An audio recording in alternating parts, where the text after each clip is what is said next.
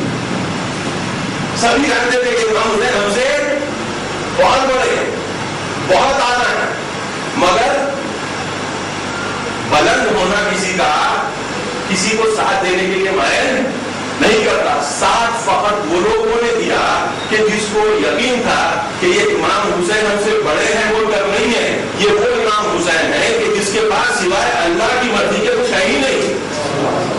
یہ ہم امام حسین جو ہم سے بڑے ہیں ان کو ساتھ نہیں دے رہے ہیں، ہم امام حسین کو ساتھ دے رہے ہیں جو اللہ میں فنا ہو چکے ہیں، مرضی الہی میں ڈوب چکے ہیں. وہ سمجھنے والے بات کر نکلے، اور اللہ اس سے کم کرنے پر کسی کو امام کا صحابی بنانے کو تیار نہیں تھا. اگر بلندی ہوتی کہ ہم سے بہتر ہونے کی بات ہوتی تو پوری فوج آ جائے. بلندی نہیں ہے. حسین میں الہی رنگ دیکھنے والے منتقل ہوئے. حسین میں الہی رنگ دیکھنے والے کہ حسین اپنے آپ کو ہٹا کر اپنی زندگی کو، اپنی دنیا کو، اپنے بچوں کو، اپنی پوری دنیا کا تصور، یہ پورا کا پورا ان صلاتی و نسکی و محیای و مماتی للہ رب العالمین، بے شک میری نماز، میری پوری عبادتیں، میری زندگی، میری موت، یہ سب کے سب تیرے حوالے. قرآن کیا ہے؟ یہ جب کیفیت حاصل ہوئی، جب وہ کیفیت سمجھنے لگے لوگ، وہ 72 آئے اور کربلا کو کربلا کو جو لوگ جنگ سمجھتے ہیں، یہ سمجھتے ہیں کہ کچھ لوگ ادھر تھے، کچھ لوگ ادھر تھے. وہ لوگ کون تھے، یہ لوگ کون تھے، فرق نہیں کر سکتے. اس لیے کہ ان کو فقط لوگ آنکھ اور ناک میں نظر آتے ہیں. لوگ ان کو آنکھ اور ناک میں نظر آتے ہیں. یہ بلند شخصیت ہے جس کو بھی ہم بولتے ہیں، چاہے رسول خدا لے لیجیے، آپ کے ائمہ لے لیجیے، فاطمہ تو ذرا لے لیجیے، آپ کے علماء لے لیجیے، سب آنکھ ناک والے لوگ ہوتے ہیں. خمینی صاحب کا بھی جو لوگ ساتھ دیے اور اپنی جان قربان کر دیے، وہ جان دیتے تھے خمینی صاحب اپنے لیے نہیں کر رہے ہیں، بچے کو قربان کر چکے ہیں. اسی طریقے سے جس طریقے سے نصر اللہ کا ساتھ، آپ ایسا نصر اللہ کا ساتھ لبنان میں لوگوں نے جو دیا، انہوں نے اپنے 18 سال کے بچے کو قربان کیا. یقین تھا کہ یہ دنیا کے واسطے ہم کو نہیں کرا رہا ہے، تو کیسی جنگ لڑنی، کیسی جنگ لڑنی. ہم کو یہ خوش نصیبی ہماری ہے کہ ہم یہ سب چیز دیکھ رہے ہیں. اب ہمارا خود کا فیصلہ ہے کہ ہم اس طریقے سے ان چیزوں کو سمجھ کر اپنی زندگی کے فیصلے لیں. آیا ہماری زندگی کے فیصلے وہی خواہشات کی بنیاد پر ہوں گے، یا ہمارے فیصلے اللہ کے اور اللہ کی مرضی کے تابع ہوں گے؟ یہ چیزوں کو غور کرنا ہے، اور ان چیزوں کو غور کرنے میں ہمارے لیے آیت اللہ مطہری جیسے علماء نے اپنی جان دے کر، اپنا خون دے کر کام کیا ہے. ہم کوشش کریں مل جل کر ان کے افکار کو سمجھیں کہ جو پرانے افکار کو پیش کرنے کی آج سے معاشرے اور زمانے کے حساب سے کوشش کی ہے. باتیں وہی قرآن ہیں، باتیں وہی حدیث والی ہیں. باتوں کو کیسا آج کے ذہن کے حساب سے پیش کیا جائے تاکہ آج کا جوان اس کو سمجھ سکے، ابزارو کر سکے، ایسیمیلیٹ کر سکے. یہ کام مطہری نے بخوبی کیا، اور بھی کام ہو رہا ہے. اور ہمارا کام یہ ہونا چاہیے کہ ایک اچھی فضا بنا کر، نیکی کی فضا بنا کر، الہی فضا بنا کر، نہ ایک دوسرے پر برتری کی فضا بنا کر، نہ ایک دوسرے کے بلند ہونے کی فضا بنا کر، بلکہ بندگی کی فضا بنا کر. کیونکہ بندوں میں کون بلند ہے یا کون بلند نہیں ہے وہ اللہ کا کام ہوتا ہے کرنے کا. بندہ ایک دوسرے پر جو ہے تھپت دے جانے کے لیے نہیں کرتا، اللہ کے سامنے سفر کی کوشش کرتا، اس کے حساب سے اس کو اللہ درجہ دیتا. تو ہم یہ ماحول بنا کر یہ افکار کو اگر ہم ایسیمیلیٹ کریں، حاصل کریں، تب نتیجہ یہ نکلے گا کہ ہم دنیا میں ایک اچھا نام اپنے دین کا بنا کر پیش کر سکیں گے، لوگوں کو متاثر کر سکیں گے، اور دین کی حرکت اور تیز ہوگی، اور وہ حرکت جا کے ظہور امام سے ملے گی. اور جب انشاءاللہ وہ کامیابی جس کے ہم سب منتظر ہیں، وہ کامیابی وجود میں آئے گی. اس سے کم پر یہ کام ہونے والا نہیں ہے. ضرورت ہے. قرآن کی آیت جو کہہ رہی ہے کہ اللہ نہیں قبول کرے گا کسی کو مگر وہ کہ جو ایک پاک اور سالم پن کے ساتھ آئے. وہ قلب کا سالم کرنا قیامت کے دن نہیں ہوگا, دنیا میں کرنا ہوگا, قیامت میں ضرور ہوگا. ہم پورے مل کر کوشش کریں ان پاک احوال کے واسطے سے کہ جنہوں نے ائمہ کی فکر کو, قرآن کی تعلیمات کو اپنے خون سے سینچا ہے, کہ ہم انہی کے راستے پر چلیں اور نیکی اور محبت کا ایسا ماحول بنائیں کہ ہماری تعداد تیزی سے بڑھے. اور اگر ہم محبت اور الفت کا ماحول نہیں بنائیں گے ہماری تعداد نہیں بڑھے گی, اور ایک ایک فرد کا اضافہ ہونا ہماری جنت کا سبب بن سکتا ہے. رسول صلی اللہ علیہ وسلم سے روایت ہے, یا علی, اے علی, اگر لوگ جان لیں کہ ایک آدمی کو صحیح راستہ بتانے کا ثواب کیا ہوتا ہے تو سوائے اس کے کوئی اور کام نہ کرتے, سوائے اس کے کوئی اور کام نہ کرتے. اور بولے کہ اس کو راضی کون ہے؟ مولا راضی. ایسے ویسے کوئی کرتا ہے, ویسے کوئی بتتا ہے جس کو معلوم تھا کہ اس کی اہمیت کیا ہے, تاکہ ہم تک پہنچ سکے. تو ہم کوشش کریں کہ ہم زیادہ سے, اور یہ جب تک نہیں ہوگا جب تک ہم اپنی ایک گروپ میں پیورٹی کا لیول, اخلاص کا لیول بلند نہ کریں. اخلاص کا لیول بلند ہو جائے گا, اللہ لوگوں کے دلوں کو خود بخود مائل کرے گا, اور یہ تعداد ہماری جو بڑھ رہی ہے وہ اور بڑھے گی, اور اس کا نتیجہ کسی کا نقصان نہیں, سب کا فائدہ ہوگا. دوست کا بھی فائدہ ہوگا, جو دوست نہیں ہے, دشمن تو الحمدللہ کوئی نہیں ہے, جو دوست نہیں ہے اس کا بھی فائدہ ہوگا. امید کرتے ہوئے کہ آئندہ سال یہ تقریب اور زیادہ شکوہ کے ساتھ منائی جائے, اور زیادہ تعداد میں منائی جائے, اور ہم میں آپس میں اللہ جو ہے الفت ایجاد کرے, بہتر کرے,